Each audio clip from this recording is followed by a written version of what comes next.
Welcome to the Two Testaments, a guided journey through Scripture with leading experts on the Bible.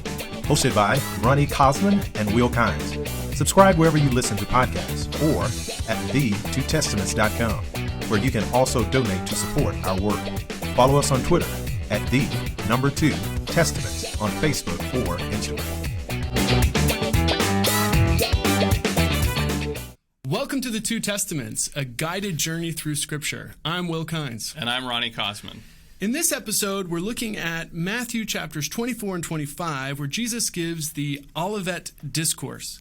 Here, Jesus discusses a coming destruction of the temple in Jerusalem, the coming of the Son of Man. He tells some parables, including the parables of the bridesmaids and of the talents. And then he describes that famous image of the Son of Man separating the sheep and the goats when he comes to judge. We're joined by Dr. Anders Runesson. Dr. Anders Runesson is currently Dean and Professor of New Testament at the University of Oslo. Before that, he was a professor in the Department of Religious Studies at McMaster University, which is actually where I first met Anders when I was doing my master's degree there. Now, Anders has written and published in a wide array of things. He's a leading expert on synagogues. He's written on Matthew, and he's just released a book on Paul very recently. So he's wide-ranging in his expertise. Just for the purposes of our conversation, he co-edited a book with Daniel Gurtner, Matthew Within Judaism, Israel and the Nations in the First Gospel. But he's also authored this book, Divine Wrath and Salvation in Matthew, the Narrative World of the First Gospel. So given this passage, we're talking a lot about divine wrath and judgment. It's particularly fitting that we talk to perhaps the leading expert on divine wrath and judgment in Matthew. Yeah, and that leads to a natural question, Anders, which is, what first drew you to the book of Matthew, but then particularly this theme of wrath and salvation in the book? Oh, thanks, and thanks for having me. It's great to be here. That's a good question. One could say that wrath is fun, but I would not phrase it like that. What really drew me towards that theme was I traveled, me and my wife, we backpacked around the world quite a few years ago. And doing that, mostly in the so-called global south, and doing that, we encountered basically on a daily basis injustices on a scale that is hard to really, verbalize. And then seeing that and being a student of New Testament and also Hebrew Bible, I figured, so what is God, saying about this, or doing, even more so, doing about this? Is there anything? And I was thinking about the prophets of the Hebrew Bible. They are quite clear sometimes often about divine judgment on those who abuse and persecute the weak and the vulnerable. So that's actually how it started. And when I got back to then where I did my studies at the University of Lund in Sweden, I started to investigate that topic of divine wrath and judgment. And I did so firstly, Hebrew Bible and the New Testament, a little bit wider, and then down to the Gospels, just to narrow it down a little bit. And then realizing when I did that Matthew had a very particular way of doing this, and this theme, and very in almost systematic and very consistent way of presenting thoughts about this that the other Gospels didn't quite have in the same way. That made me focus on the Gospel of Matthew. I wonder, a lot of people think about wrath as purely a negative thing, but the way that you just talked about it, in the light of injustice in the world, do you see it having positive aspects as well? Very much so, and this is one of the things. Like if I were to offer a one-liner, that would be that judgment is the gospel. That the divine judgment that will be coming is the very substance of the gospel of Matthew. And you can see this, I think, and I'd be happy to talk more about that throughout the entire text. But maybe, and people often don't focus in that way, the Beatitudes. Think about divine judgment when reading the Beatitudes, and you'll see how the text kind of changes before your eyes, and your appreciation of divine wrath and the judgment theme, the final judgment, will sort of become clearer, I think, and a different kind of. But I will say that when I grew up in Sweden in the 70s and 80s, and even in the 90s, for that matter, most preachers in churches were very careful to stay away from the topic of divine wrath and judgment, because it had been abused so much by preachers and in different kind of church settings historically. So very few people actually touched the topic. And then I sort of reread the whole thing, I think. And it did actually irritate me a little bit that people, preachers, pastors, priests, did not really go into it, because it was there in the text. So what do we do with it? That was my question. And then later on, this travel sort of helped me to open it up. Great. Could you briefly summarize for us what it is that we encounter here in chapters 24 to 25 of Matthew? So, yeah, briefly, that is tricky to summarize it briefly, but it's a lot. But if we put it in context of the entire gospel, the gospel of Matthew is structured, most people would say, and I would agree, in 5 discourses and 5 narrative sections. Matthew is a very structured author, or the author of Matthew is a very structured author. And so here we find the 5th of those discourses. And very fittingly, it's also then about the final things, about the eschatological future, about how things are going to be from now on and until the end, until God returns, or the Messiah returns, Jesus returns, and there will be this final judgment scene. So this is what it starts with. And that can then be explained from also looking at chapter 23. The first thing I want to say is that these discourses, they are delivered by Jesus to different audiences. So sometimes it's for the disciples and the crowds, and sometimes it's only for the disciples. And this one is only for the disciples. And it's in Jerusalem, and that sort of sets the scene. And it comes after Matthew 23, which then sort of pushes this theme of the future destruction of the temple. That is where it starts. And then the disciples then ask Jesus, so is there a sign? What are the signs that all of this will happen in the future? And so the speech, or the discourse, or whatever we call it, begins with that. And then you will have predictions of a lot of suffering, grief, and also some indication of how to survive in this calamity, or these calamities that will sort of hit everyone, regardless of whether you're a follower of Jesus or not. Everyone will suffer. And then then into chapter 25, or the end of chapter 24 into 25, then consists of parables that will then, how should I put that, describe in more detail what is at stake, and precisely what is at stake, and also what to expect. And what to expect from the disciples' part is that they have no idea when this end will come. No one has any idea. So they have to be awake and alert at all times. So we can come back to that passage too, but in this text, in these chapters in 24, Jesus says that no one knows when, just that this will come. It will happen. No one knows when, not even the Son, not even Jesus himself knows this, not even the angels, etc.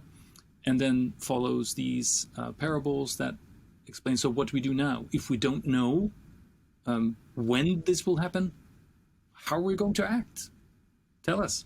And then these parables will then explain that. And it all ends in 25:31 to 46 with this very famous sheep and the goats, which I think is not really a parable, but Right. something else. But we can certainly discuss that. Yeah, I was thinking that actually when I was writing up a little summary of this thing. I was going to write the parable of the sheep and goats, and then I actually went delete. This is not a parable, but we do kind of have that for some reason in our imaginations that it's a parable. Yeah.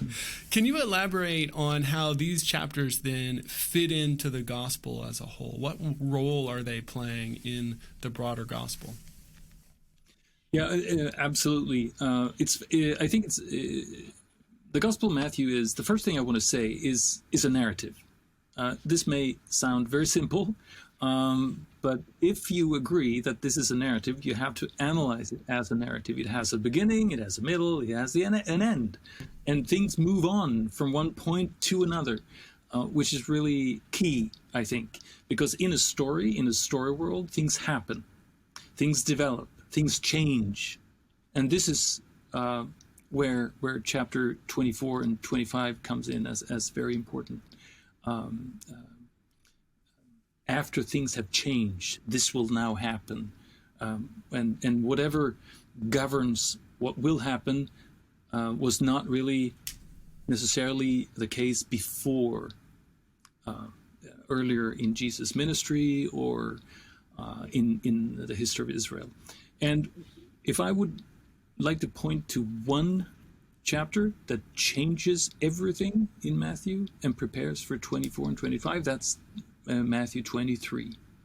This infamous chapter where he is just, it's, to be clear, it starts like it's full of accusations, and those that he targets are said to be the scribes and the Pharisees, and I say that within quotation marks because it's sort of a concept that he uses, and it sort of starts very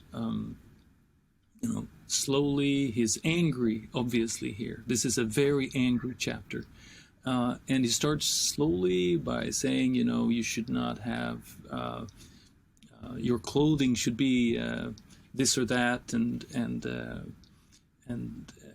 those small things. Don't do like the hypocrites, because they want to be seen, and so on.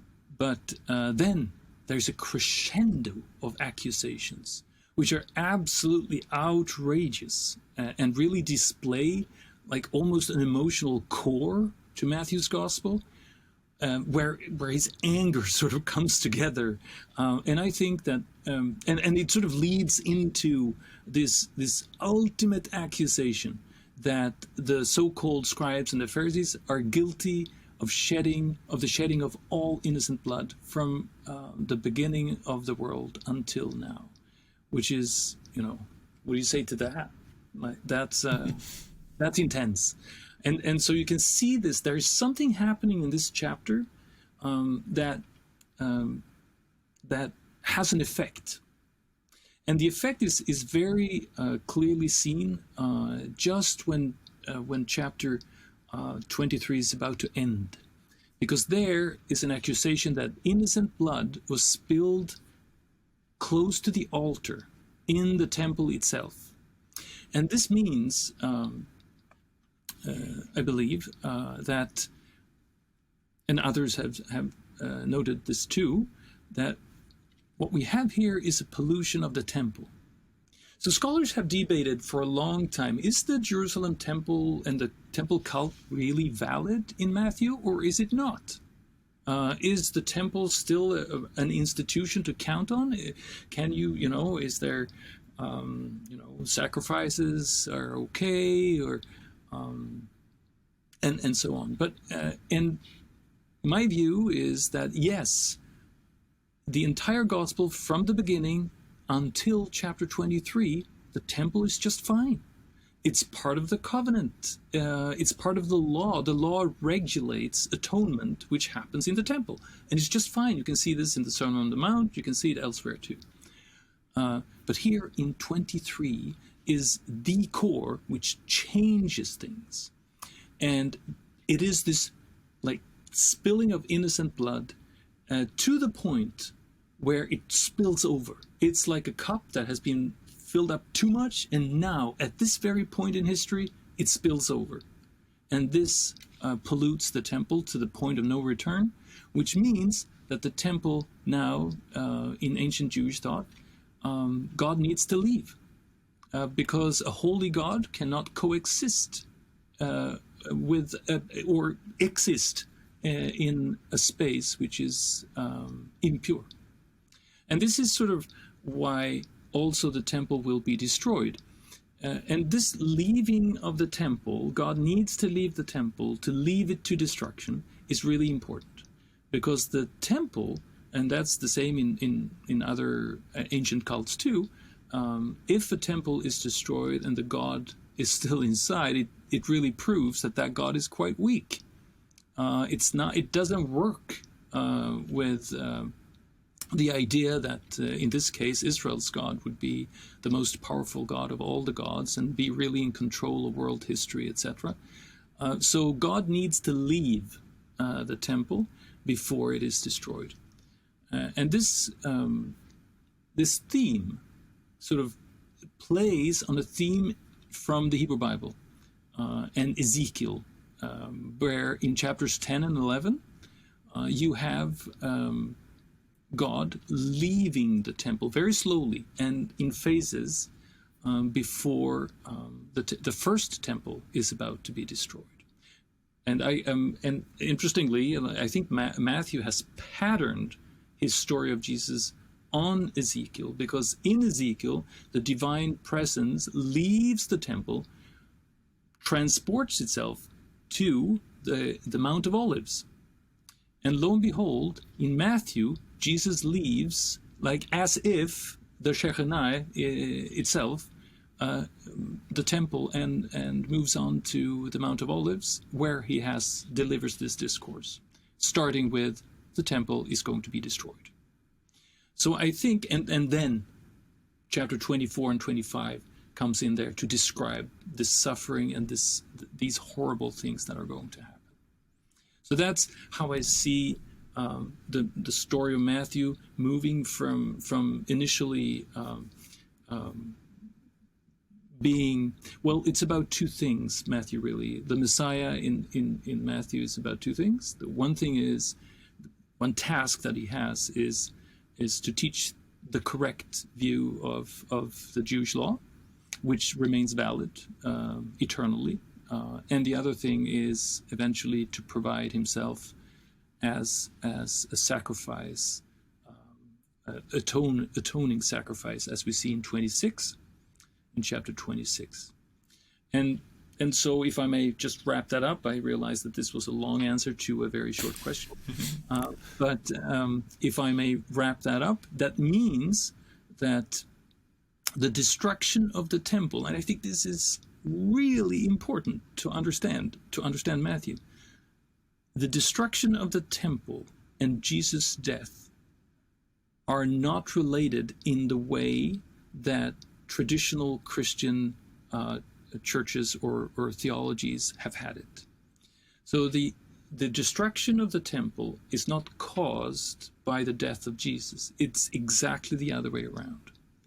So it is the fact that the temple is destroyed that forces Jesus to sacrifice himself, to save his people, which it says in 121.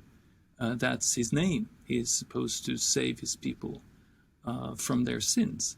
So if the temple hadn't been destroyed or predicted to be destroyed, then Jesus wouldn't have had to die, which is the logic to Matthew's gospel, which means that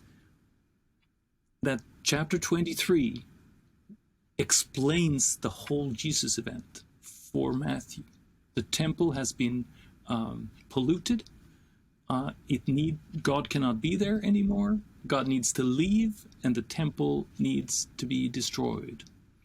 And then God loves his people to the degree that he sends his Messiah, his agent, to sacrifice himself, to keep his people alive until the final judgment.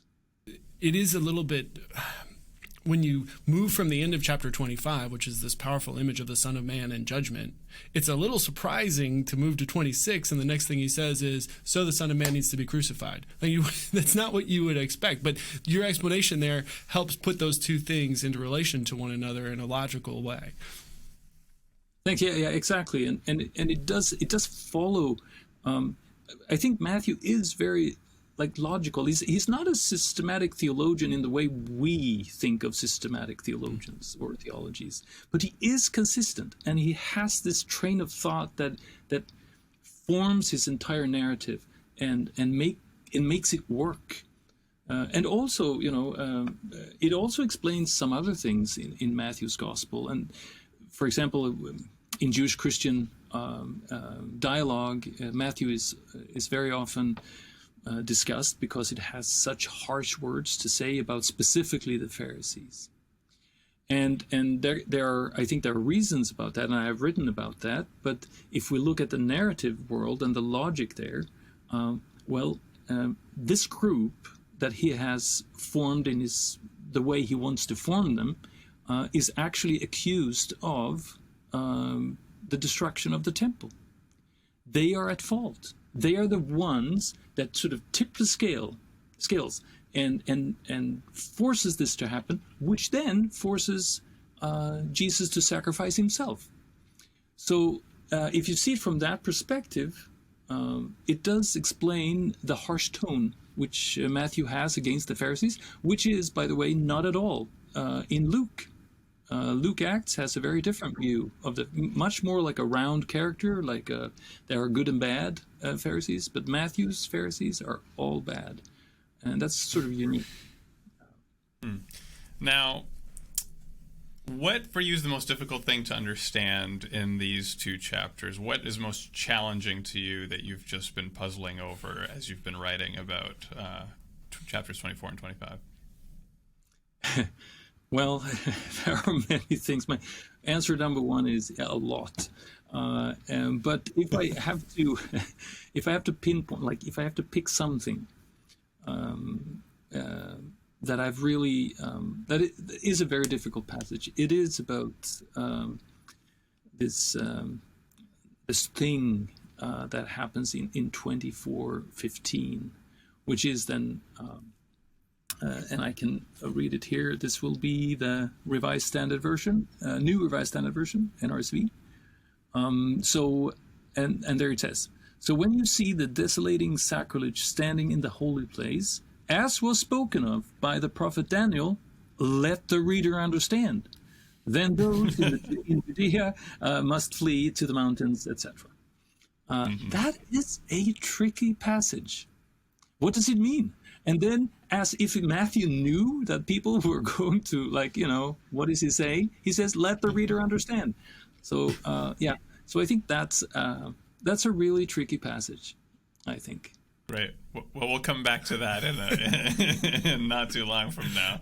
But let's now turn to Matthew 24. So Jesus leaves the temple, and his disciples point out the buildings, and Jesus then asks them, do you see all these things?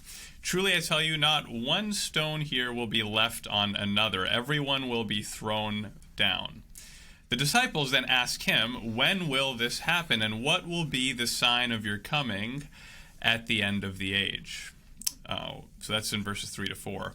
What do the disciples have in mind here first by Jesus' coming? And what is the end of the age they are asking about?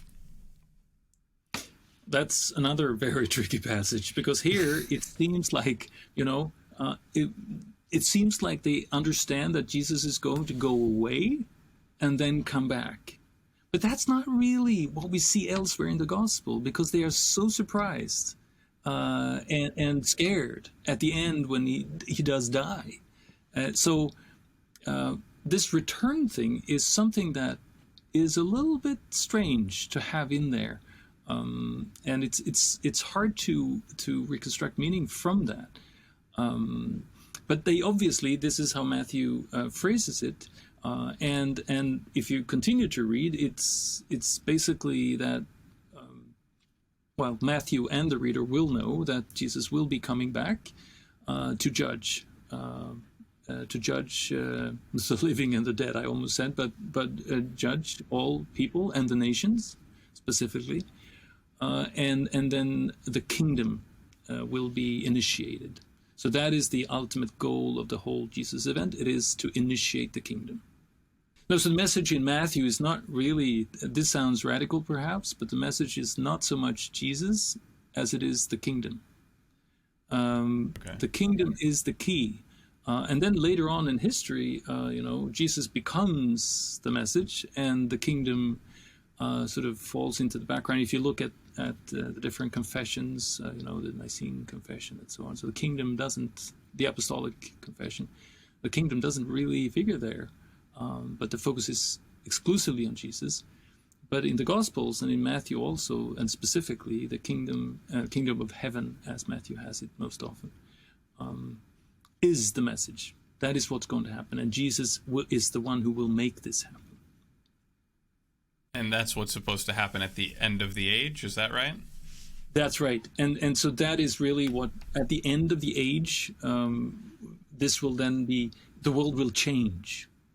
It will be, I think we will have to avoid thinking about the end of the age or the world to come as some sort of, how should I put that, spiritual, non-physical, whatever, existence when we look at Matthew. Like the early Jesus movement had quite a few different ways of understanding what will happen, and Matthew's is more concrete. It's a transformation, a rebirth of the world, as it also says in chapter 19, at the rebirth of the world, basically. So that's what he has in mind. Yeah. Yeah. Now, how do you see Jesus responding to their question about the sign of Jesus' coming? Right? They ask for a sign, and I find this personally very difficult. When I teach it, actually, I tend to lean on the side of saying that Jesus is actually not giving them a sign, that there's no sign that can anticipate Jesus' coming, because he'll say things like, so there's going to be great suffering, and if anyone says to you, look, here is the Messiah, or there he is, do not believe it, for false messiahs and false prophets will appear and produce great signs and wonders to lead astray, if possible, even the elect. Take note, I have told you beforehand. So if they say to you, look, he is in the wilderness, do not go out. And then he'll then go on to say that then the sign of the Son of Man will appear in heaven. Okay, so first, don't look for a sign, don't ask for a sign. And then he's going to talk about the sun is going to be darkened, the moon will not give its light, stars will fall from heaven, powers of heaven will be shaken. We can get into that language as well. But then he says, then the sign of the Son of Man will appear. So now he does give them a sign, or does he? Well, what's going on here? Matthew is a fascinating text when it comes to that. I think I have a few different answers to that question. The first one would be don't go look for signs because it will be absolutely obvious. When it happens, it's in your face. Like it's just all over the place. So if you go looking for signs or details or things that happen that way or this way, or people who are saying A or B, or try to pinpoint exactly the date and the time when it's going to happen, that's what Matthew rejects. And then because it's not that nothing will happen, something will happen, but it will be absolutely obvious. And there I want to go back to what I mentioned earlier a little bit in the second part of that answer, if we look at how Jesus treats people or people's questions when they request a sign he's usually, you're asking for a sign, but you will not get a sign, except for the sign of Jonah, for example. And that's a sort of a standard question or a standard answer. But then I think it's instructive to look at who is asking the question about the signs.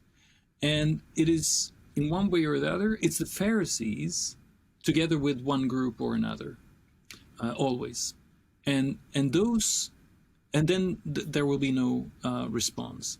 But his disciples here are the only listeners to this discourse. So this changes the dynamic a little bit.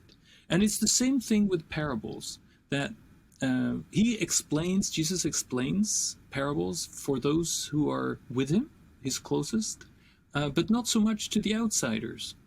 And that's a bit of a... So one could possibly say that the disciples or those who follow Jesus are privy to information that other people don't have. And the parables and the understanding of the parables would be one thing, and this discourse, which is only for the disciple, will reveal some more things, but only to the disciples. Well, let me press a little bit, because I think I like this reading where, okay, it's going to be so obvious when he comes, right? There's something about that I like, but there are things in the text where I'm reading things like, but about that day and hour no one knows, right? Neither the angels of heaven nor the Son, but only the Father. And then he'll go on in verse 42, keep awake, therefore, you do not know on what day your Lord is coming, right? So it almost, this is why I kind of feel like I want to press on, he's not answering their question. he's kind of saying, you know what, you're asking for a sign, and that the sign that you get is the appearance of the Son of Man. Like, there's no way to anticipate the kind of like forecast, like a weather forecaster. We can see the rustling in the wind and know that X is going to happen. It almost, as I read it, it seems that when you can anticipate it, it's too late. He's already here.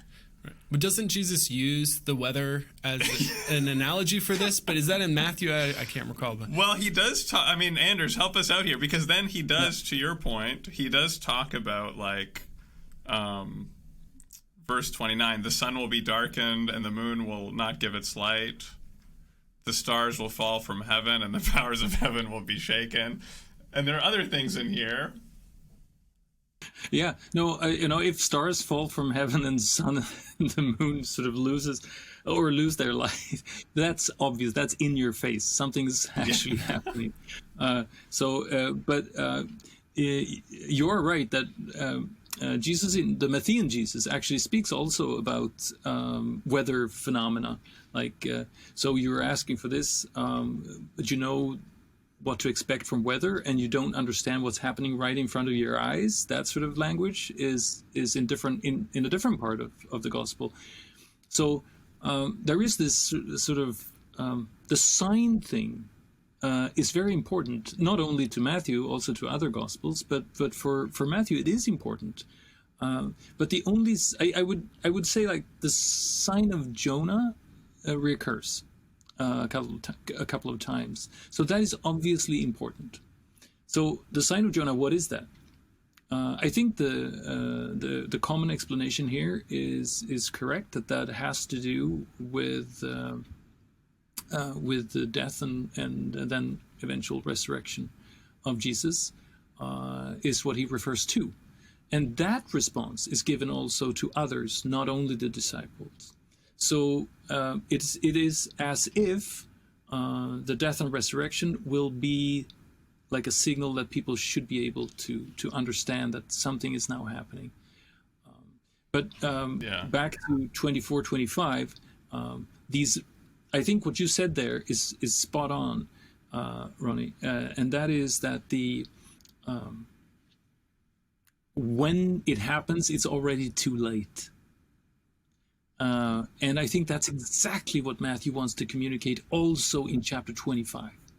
It is that, you have to live as if this is going to happen to you in any second, like tonight, in an hour, in half an hour, 5 minutes. That is sort of the perspective. And that sort of forces, and the pedagogy of that is then sort of expounded on in chapter 25. What then? If this is what it is, what should we do? Well, then that forces you to be attentive, like completely, and take care of your life as if you will stand before your judge tomorrow at midnight or tomorrow at noon, like whatever. So I think that's a very crucial point for Matthew. Yeah. Do you want to comment at all on what you take this phenomenon to mean? The sun being darkened and the moon not given its light and the stars falling. What do you think is going on there? What's with that? It sounds to me like it's also a difficult question. That's my first answer. But to me it signals or repeats or sort of echoes what we have in chapter 19, where at the where Jesus is speaking to his disciples, that when at the rebirth of the world, you will then be sitting on 12 thrones and then be judging the 12 tribes of Israel, etc. So, but the point is that the world is about to be rebirthed. It's going to be transformed, and I think that is what is signaled by these references to the sun and the stars and so on. Do you think is there any credibility to this idea that that what's being signaled here is these are actually spiritual powers? Do you see what I'm saying? So when the stars are falling, this is a kind of scene of angels and spiritual forces that are being defeated and thrown down, and that means that the son of, I don't know if that means the Son of Man has defeated now the kind of celestial beings. I think that's a very interesting way of it's not really obvious from within Matthew's textual world, but if you put that world into a larger world of first century Judaism and first century Jesus movement and see a little bit what happens, then that could very well be what some listeners in the first century would have understood that to mean.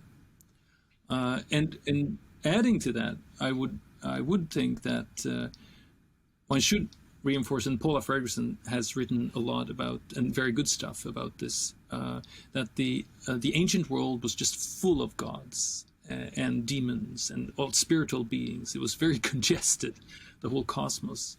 And that was the case also for Jews and also for Jesus. It's not like monotheism as we think about it today with just one God. That idea did not exist in the same way in antiquity. So what we see here then, if there is a rebirth of the world, that means that all the other powers must have been defeated in some sort of way, and they must have been put under the authority of the God of Israel. And so, yes, you can see that happen. You mentioned earlier the abomination of desolation and highlighted that as a very difficult part of this text, but we're not going to let you escape addressing it for us. And, it says, let the reader understand. So we're hoping that you can help our listener understand something about what's going on there. So how do you take that passage? Well, yeah, it is. The first answer is, yeah, it is difficult. And the other one, if I would still give it a try to understand it, and many scholars have done the same, and people end up with somewhat different answers to this question. So I would firstly encourage the listeners to go to that text and try to figure it out. And helping sort of that happening, or a little bit on the way, I can offer one thought, perhaps. And the first thing would be that I think what is referred to here is the destruction of the temple. If we assume, and which was the Roman invasion and so at the first Jewish war in 70 CE. because Matthew was very likely written after that, and I would think also written in the land, in the Galilee, which means that people would still, in this generation, people would still know about this. They would still know people who died. Everyone knew people who would have died in this war. And so it's trauma, basically. And so this passage, I think, reflects the conviction that what Jesus had been talking about, and I believe that the historical Jesus did make predictions about this. I don't think it was difficult. Whether you approach the text as an atheist or as a Christian or of any other denominational sort of, belonging, I think one should be able to agree that it is not it's not that difficult to predict political events when they are intense, and certainly not under occupation, etc. And people have done this all over the place.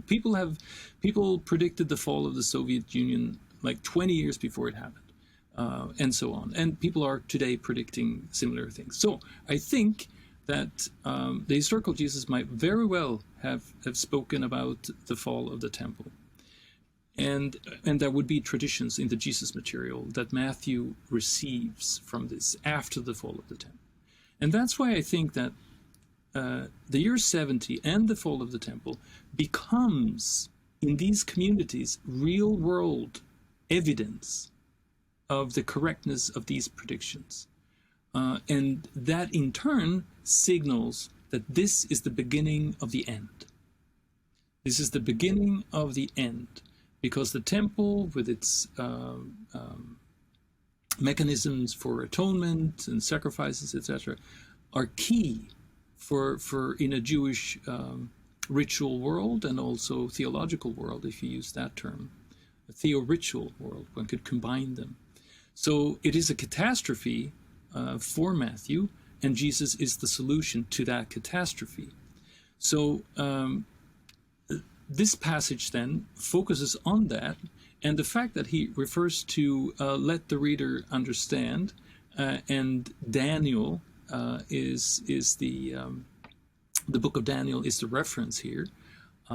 It is, to me, hinting that the meaning needs to combine political as well as religious parameters.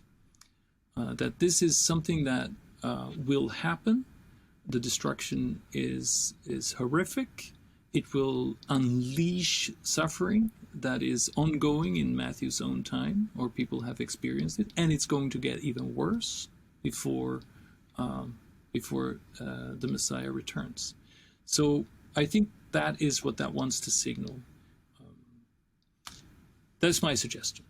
Great. So on your reading then, when we get to verse 34, where we read that, "Truly I tell you, this generation will not pass away until all these things have taken place." So what do these events of the coming of the Son of Man refer to? Like, is this then referring to the destruction of the temple is the coming of the Son of Man? And that means it's already kind of, if Matthew is writing afterwards, it's taken place already, before his writing. But presumably, as you say, the historical Jesus may have also given these kinds of predictions, and so it would be also forward-looking from that vantage point.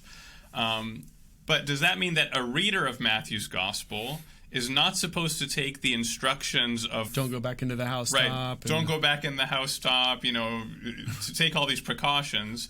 That's not meant for the reader of Matthew's gospel then to take as a precaution. It was meant from the historical Jesus to his disciples to take as a precaution? How do you square this away? It's a very good question. I think one has to see it as a continuum. This is the beginning of the end. So it's not the end in and of itself.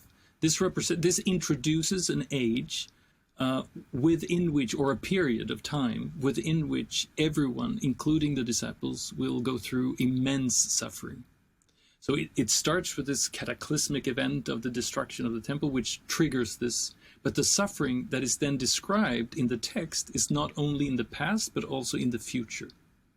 So it moves from the destruction into a continuation of the age until the Messiah will return, and there will be this reckoning, and the judgment will be initiated, which will then set things right. So during this, and I think this is important. So if a few cause this immense suffering, and Matthew points to some group that he caricatures as for these purposes, if this is happening, then how do we survive? What if this group caused this? Everybody, it's like war in general. In every war is caused by a minority of people, like a tiny minority. We can see this today, also in Europe, obviously too. It's always the same thing. People at large, the majority, usually do not want to get killed in a war for whatever reason. It takes a minority to make that happen, or a minority to make that happen. So these disciples of Jesus are victims just as everybody else. But how do they survive? And I think there is one verse there, or two actually, that are very, in 24, that are very interesting, and that should be kept in mind, because they outline a strategy for survival until the Messiah comes. And I can read them from NRSV perhaps. And in 24, 12 to 13, it says, "And because of the increase of lawlessness, the love of many will grow cold, but the one who endures to the end will be saved." So this actually points to, it's interesting to see how Matthew combines love with law.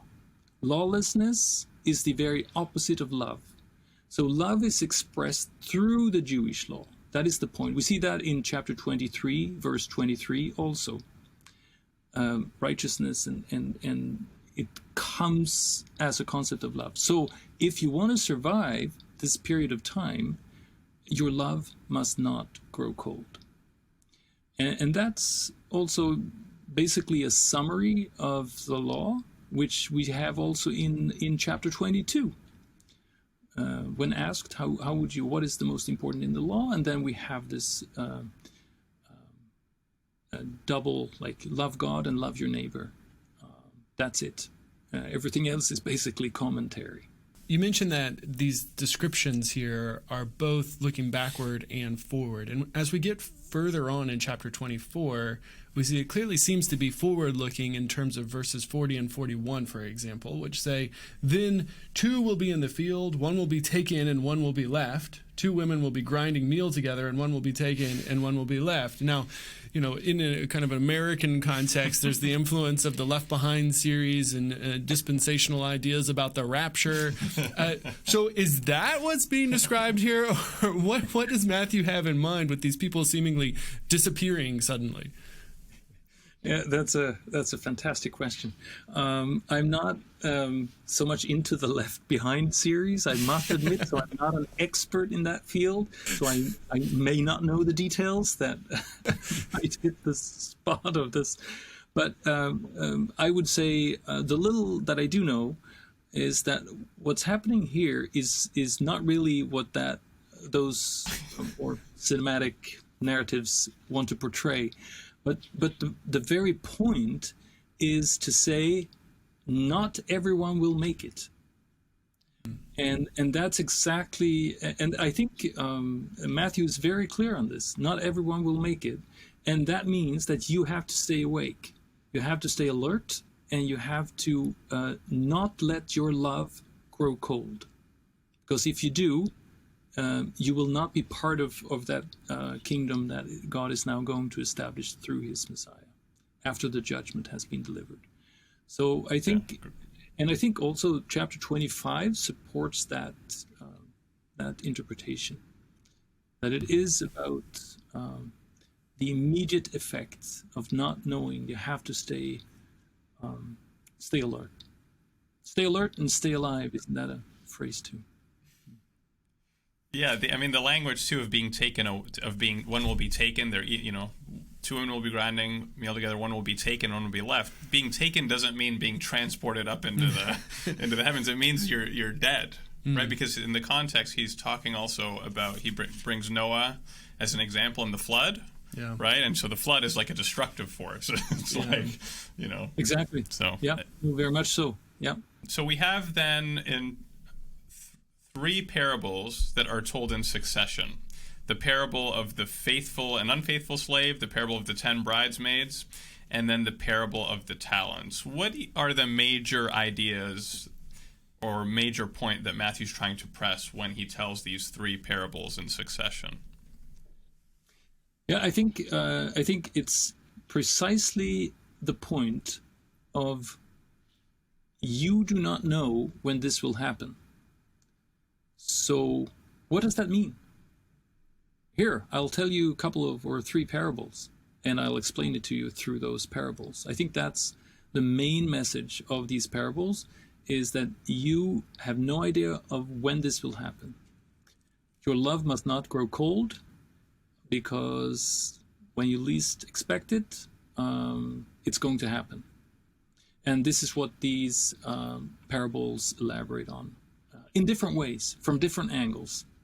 Yeah, so let's look at one of those angles in the parable of the talents. So you have the servant, and he says to his master in verses 24 and 25, "Master, I knew that you were a harsh man, reaping where you did not sow and gathering where you did not scatter. So I was afraid, and I went and hid your talent in the ground. Here you have what is yours." So how does this get across that kind of message? Why is this servant hiding the talent in the ground? Why is he so worried about his master being a harsh master?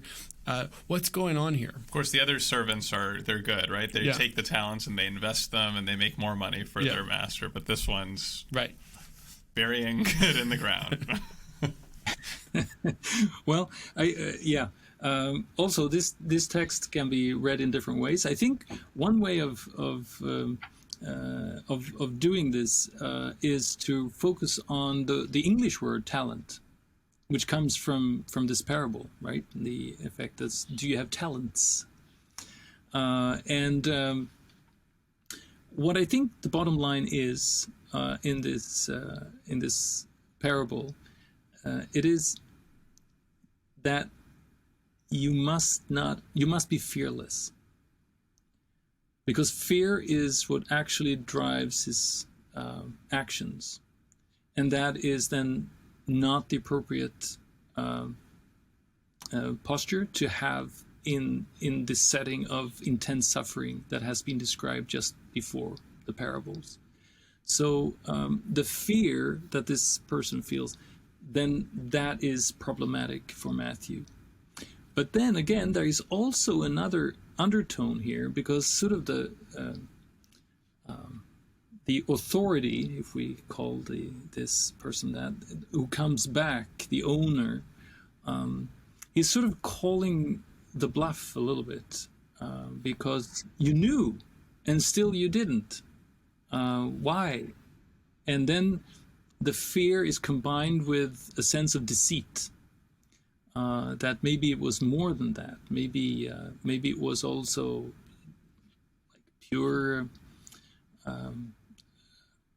unwillingness to engage and do the things that have to be done at the end of the age, like the other people in the parable actually did. And there I think this parable is also important for Matthew, because it can explain, I think, the very tricky verse in the Sermon on the Mount in chapter 5, and be perfect as your Father in heaven is perfect. And like, how is anybody supposed to be, like, how could anybody be perfect? Nobody can be perfect. What does he mean? And so that opens the question of what is perfection in the eyes of Matthew. And to answer that question, I think it's very profitable to look at this parable and see that the two first servants are given different amounts of, or different talents, if you want to have that in English, and different talents. One gets more and one gets a little bit less, but they do something with what they have. And that is the point. That is perfection. To sort of fill the measure that you have been given. So there is no perfection in this gospel is not an absolute line, but it is adjusted to the person's ability. And that is a thought that is very important in Matthew. I also think, it's also in Jewish tradition from the same time. It's also in the Gospel of Luke. You can see it, namely that, for example, in the sacrificial cult, if you can't afford this kind of animal, well, take this instead. So you adapt the requirements to the abilities of the people involved, and that is key, I think. And I think this parable of the talents really takes that as a point of departure for making its point of being ready and not being afraid. So in verses 31 through the end of the chapter, we read of what will happen when the Son of Man comes in his glory, and all the angels with him. Just to add that bit. And that the nations will be gathered before him, and they're then separated as sheep, right? And they're separated from the goats. So we have the sheep and the goats, the sheep on the right hand and the goats at the left. Now, what is the separation of sheep from goats? Is that and these kinds of animals? Do they signify anything in like ancient Jewish literature, or is this just like something farmers do? They separate sheep from goats. The answer to that is yes. No, I think actually no. I think what we see here is what. It's a way of speaking that makes sense to people at the time. So if you are a shepherd, or if you are, in that setting where you know what shepherds do, that probably made sense. You divide them up, but there is usually like a mix of sheep and goats in a flock at that time. So yes, this word picture, if we call it thus, should probably make sense to people from that perspective. In ancient Jewish thought, you have, for example, you have First Enoch talking about the animal apocalypse. Basically, it's where animals are involved, but not in this way as in Matthew's story. It's in the animals sort of is described in a very different way. But the scene itself, with a judge having a dialogue with the judged, those about to be judged, that also exists in other Jewish texts. So what Matthew does here is to combine different motifs and into something that makes sense for his audience. So we talked earlier about wrath and how people like to avoid the idea of wrath, and this is one of those passages where it's prominent and in many ways kind of disturbing, but you're an expert on wrath in Matthew, so we're going to assume that you're willing to talk about it. So here's two things I want to bring together here. So on the one hand, we have this image of eternal fire. So it's mentioned in verse 41, and then in verse 46 again, and these will go away into eternal punishment, but the righteous to eternal life.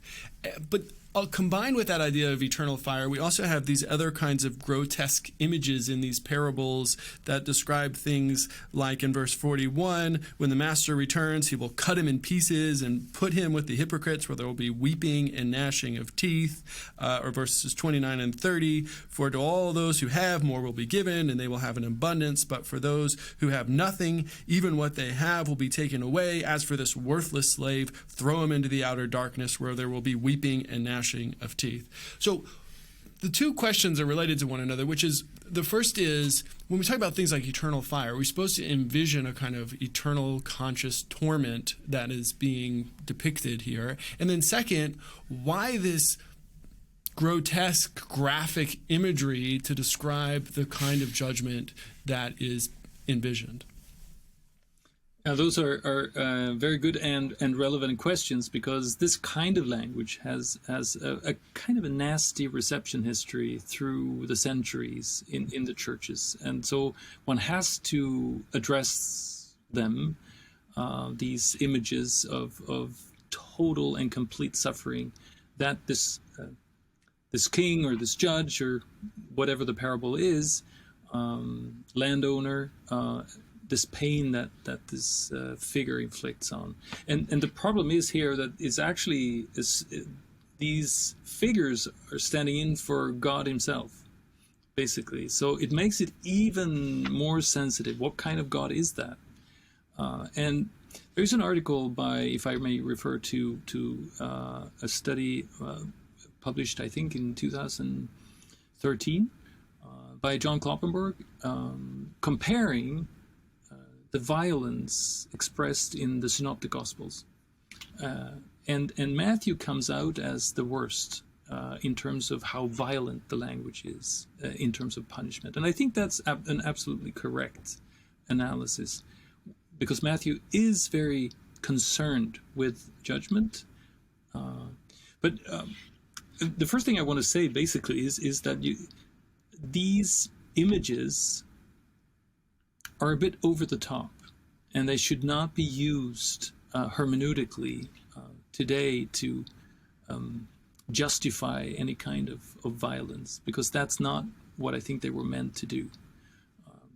And then, weeping and gnashing of teeth, that signals to me funerals. So it's about death, and death is the other outcome of that, coming of the final and last judgment before the kingdom. And so what is communicated is that this is serious business. You need to listen. This is going to happen. The kingdom is going to come. There will be a final judgment, and you better pay attention. I think that is the message that Matthew wants to communicate. Now, if one wants to go into the idea of eternal punishment, like extended into some sort of timeline, like suffering, I think that has been the case for sure, that in the church. This has been the interpretation for a long time. But if you read this within Matthew's own world, there is actually a hint in the text that could not be what Matthew means. And the first thing is that the word is aionios, right? It's the age. So it's the fire of the age. Eternal could be there as an added meaning to the age, the fire that sort of defines the situation at the end of the age. But in chapter 10, Matthew, or Jesus, I should say, the Matthean Jesus, is talking to his disciples and trying to encourage them as they are to go out and missionize the message of the kingdom, that do not fear those who can only kill the body, but fear the one who can kill both body and soul. Soma in Greek. And so that means that in Matthew's thought world, there is something like complete death, that the existence is extinguished and disappears. And if you're going to try to combine, and if your assumption is that there is some sort of logic to how Matthew writes his story, and that he is consistent in his thinking, that passage in chapter 10 should probably interpret those passages further down in the gospel, which speaks of this fire and being thrown out into the fire.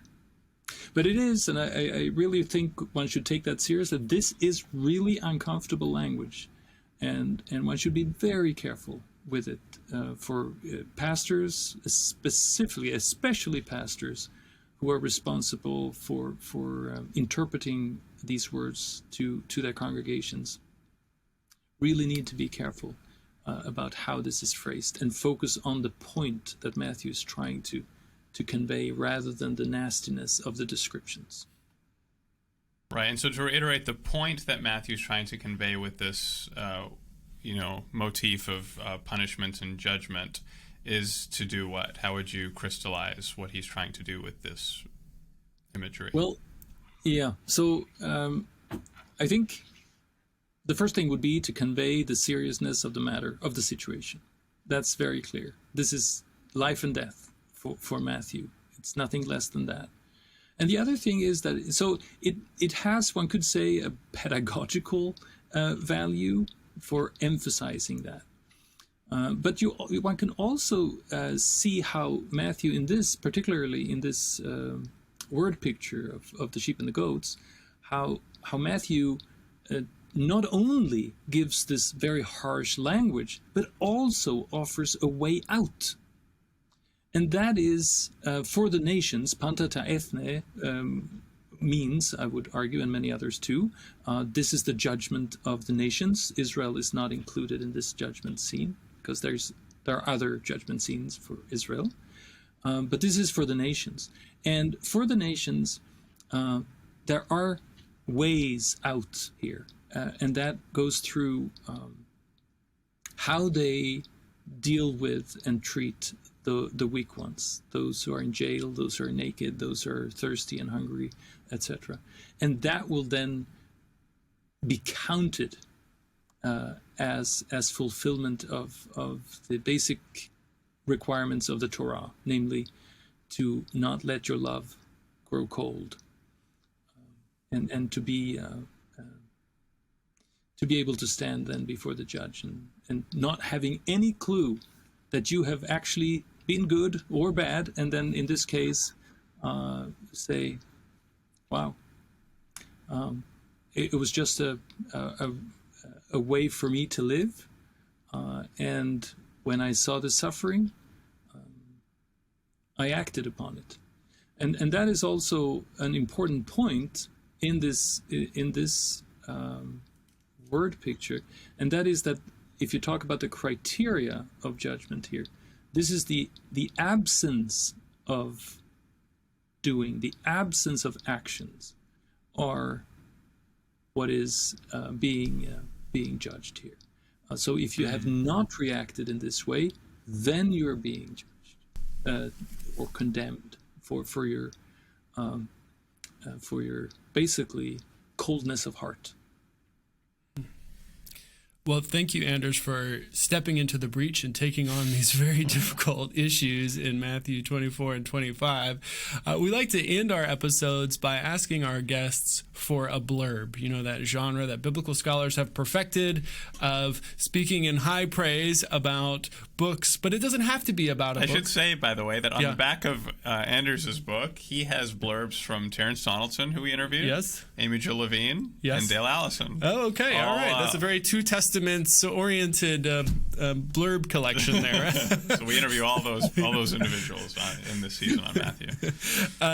So do you have something that you could recommend for us? Like I said, it doesn't have to be a book. It could be anything that you found helpful or enjoyable recently that our listeners might enjoy as well. Okay, I recommend life. if you have to choose between death and life, choose life. That's from Deuteronomy, by the way. There you go. Having said that, actually, I do have some recommendations that I think can be helpful and interesting for specifically a Two Testaments blog listener. If I may, not speaking of my own stuff, but even though I am involved in the publication of this this journal, which is open access online, it's JJMJS, Journal of the Jesus Movement in its Jewish setting, which is published and distributed worldwide without cost for the reader at all. And the reason why I bring it up is that it basically offers a multitude of perspectives on anything that is in the intersection between Judaism and Christianity as these religions develop in the first centuries. And this is basically the only journal, I think, that does that. So I want to suggest that could be an interesting venue. But if I may, and you can cut this away later on if you want to, but if I may add another book, I recently acquired this one, A Comparative Handbook to the Gospels of Matthew and Luke, which is a fascinating, very heavy book where these texts, Matthew and Luke, are compared with Jewish pseudepigrapha, the Qumran scrolls, and rabbinic literature. So you have passages from the Gospels in question, and then you have a lot of parallel materials that you can go then to find out more, to really try to understand what these texts try to do around the first century, as opposed to what they later did in other centuries. So of course, you can never stop with just these passages, but you can get a hint. Well, I go here and read about these other texts, and I will understand Matthew better. Thank you, Anders, for walking us through Matthew chapters 24 through 25 and all the difficult things involved there. And thanks to you who are listening. If you have time to go to Apple Podcasts and give us your best 5-star rating, it may, well, I don't know, Anders, what do you think? Might it help them avert the wrath to come when the Son of Man returns? I mean, I'm not saying that our podcast is the least of the podcasts, but our podcast could use that help and, reaching out to the least of these like that. It's not a glass of water, but a review or sharing the word with someone else, sending this episode to someone who you might know who might need to hear a little bit about the wrath to come. I don't know. And how to escape it. Yes, exactly. It could be helpful. But thank you so much, Anders, and thank you for listening. The Two Testaments is produced with support from Stanford University, where Ronnie Cosman and Will Kynes are professors in the Department of Biblical and Religious Studies. Thanks to you, our fellow travelers, who support this journey by donating on our website, thetwotestaments.com. Thanks also to Cam Thomas, Joe Zeldner, and the team in the Sanford Faculty Success Center, and our student assistants for their help with production, editing, and promotion.